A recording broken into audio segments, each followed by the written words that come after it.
दोस्तों नमस्कार।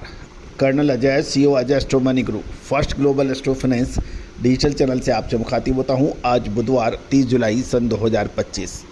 दोस्तों, अजय एस्ट्रो मनी ग्रुप देश का पहला चैनल है जो 42 कमोडिटीज 5 मार्केट पर लगातार अपडेट और विश्लेषण आप तक प्रस्तुत करते हैं। दोस्तों, एशिया का number 1 commodity channel Ajay astro money group. दोस्तों, खबर निकल के आ रही है कि फ्रांस के राष्ट्रपति मैक्रो द्वारा फिलिस्तीन को मान्यता देने की घोषणा के बाद अब ब्रिटेन यानी इंग्लैंड भी इस राह पर है। इंग्लैंड के प्राइम मिनिस्टर ने ये कहा है कि नेतन्याहू ने सीज फायर नहीं किया तो फिलिस्तीन को मान्यता देंगे। जानिए पूरी रिपोर्ट विस्तार से। दोस्तों, खबर निकल के आ रही है कि इजराइल और हमास के बीच युद्ध विराम अभी तक नहीं हो पाया है, जबकि प्रयास जारी हैं।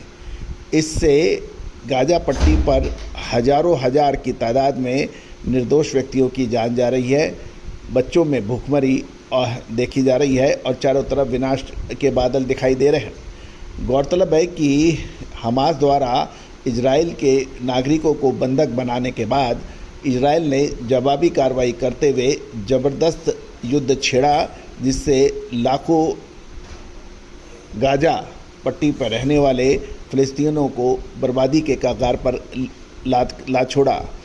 चारों तरफ विनाश और भुखमरी और मौतें नज़र आ रही हैं। दोस्तों, कहा जाता है युद्ध किसी भी समस्या का समाधान पहले भी नहीं था और आज भी नहीं है।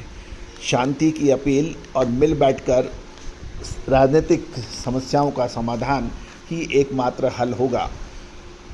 गौरतलब है कि गाजा में बच्चों की भुखमरी और तबाही की तस्वीरों के बाद ब्रिटिश जनता के दबाव में ब्रिटेन के प्राइम मिनिस्टर कीर स्टारमर ने मंगलवार को चेतावनी दे दी है कि अगर इजराइल युद्ध विराम पर सहमत नहीं होता है तो ब्रिटेन सितंबर माह में फ़िलिस्तीन को स्वतंत्र देश के रूप में मान्यता दे देगा।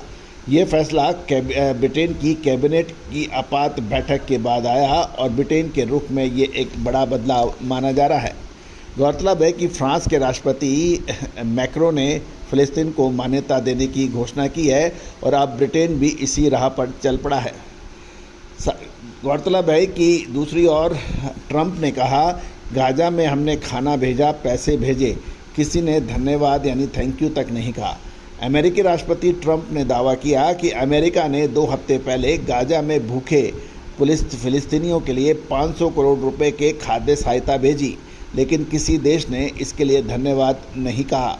स्कॉटलैंड में यूरोपियन आयोग अध्यक्ष के साथ एक बैठक में ट्रंप ने कहा, हमने खाना भेजा, पैसा भेजा और किसी ने थैंक यू तक नहीं कहा, कम से कम थैंक यू तो बनता था। ट्रंप ने कहा, गाजा एक गड़बड़ जगह है, लेकिन अगर हम नहीं होते तो लोग पूरी तरह से भूख से मर जाते। राष्ट्रपति ट्रंप के इस बयान पर बहस तेज हो गई है, क्योंकि गाजा में जारी मानवीय संकट को लेकर पहले ही अमेरिका और इजराइल की पूरे विश्व में आलोचना हो रही है, क्योंकि मदद लेने आने वाले लोगों पर इजरायली सेना ने फायरिंग की थी और उसमें 1054 लोगों की मौत हुई है। गाजा में अब तक भुखमरी से 147 लोग, जिसमें 88 बच्चे शामिल हैं, मारे गए हैं और 2025 में कुल 74 मौतें भूख से दर्ज की गई हैं, जिसमें 63 अकेले जुलाई माह में हुई है। इसमें 5 साल से कम के उम्र के 24 बच्चे भी शामिल हैं। दोस्तों, इस ज़बरदस्त तबाही का मंजर अगले विश्व युद्ध की तरफ धकेल सकता है। अब ये माना जाने लगा है कि शांति ही किसी भी समस्या का समाधान है। किसी भी प्रकार की हिंसा, चाहे हमास की हो या इजराइल की हो, ये बर्दाश्त नहीं की जानी चाहिए। अब पूरे विश्व को एक मत होकर ये समाधान है कि कोई भी देश यदि हिंसक और कार्रवाई करता है, आतंकवादी गतिविधियों में शामिल होता है, तो इसका विरोध विश्वव्यापी होना चाहिए, चाहे वो कोई भी देश हो। लेकिन अभी हो रहा है कि पूरा विश्व जो है आतंकवाद को किसी भी तरह से समर्थन नहीं दिया जाना चाहिए, लेकिन आतंकवाद विरोधी गतिविधियों में पूरे देश को लपेटना, लाखों हजारों लोगों को परेशान करना, मार देना, ये भी किसी आतंकवाद से कम नहीं है। दोस्तों, पूरे विश्व को इस समस्या का समाधान मिल बैठकर समाधान इसका निकालना चाहिए। आज पूरा विश्व दो खेमों में बटा हुआ है, कभी कोई धर्म के नाम पर, कभी जाति के नाम पर अलग अलग तर्कों से एक दूसरे के का साथ दिया जा रहा है। लेकिन आतंकवाद का खात्मा होना अत्यंत आवश्यक है, लेकिन इसके साथ साथ हजारों लाखों निर्दोष लोगों को मारना, उनकी हत्याएं करना, ये भी जायज़ नहीं ठहराया जा सकता। उम्मीद है कि अगले एक महीने के अंदर इस विश्व अशांति का सकारात्मक हल निकलेगा। इसमें रूस और यूक्रेन के साथ साथ हमास और इजराइल शामिल है। हमारी ईश्वर से प्रार्थना है कि ये सकारात्मक लोगों की सोच ज़रूर असर लाएगी और अगले एक महीने के अंदर इन दोनों समस्याओं का समाधान निकलेगा, ऐसी हमारी उम्मीद है। एस्ट्रोलॉजिकल कैलकुलेशंस भी यही कह रही हैं कि मंगल केतु का साथ छोड़कर 28 जुलाई को कन्या राशि में प्रवेश करेगा। इससे हिंसक गतिविधियों में रोक आएगी और पूरा विश्व एक बार पुनः अगले 30 दिनों के अंदर शांति की राह पे चल पड़ेगा। ऐसा एस्ट्रोलॉजिकल कैलकुलेशंस भी कह रही हैं।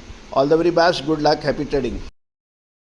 सोनाक्षी की रसोई में आज की स्पेशल गेस्ट है मौसमी चैटर्जी जी। ये जी नहीं, मौसमी आंटी। ओके आंटी मौसमी, तो आज आप क्या बनाएंगी? मैं क्यों बनाऊं? मैं तो गेस्ट हूँ, आप बनाओ, हम खाएंगे।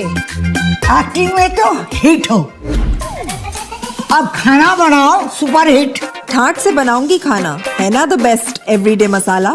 आओ बनाते हैं मसालेदार छोले। छोले हर रोज के करी में एवरीडे मसाले, शाही बिरयानी में स्वाद का जायका। पटल पोस्तो और सर्षे इलिश भापा।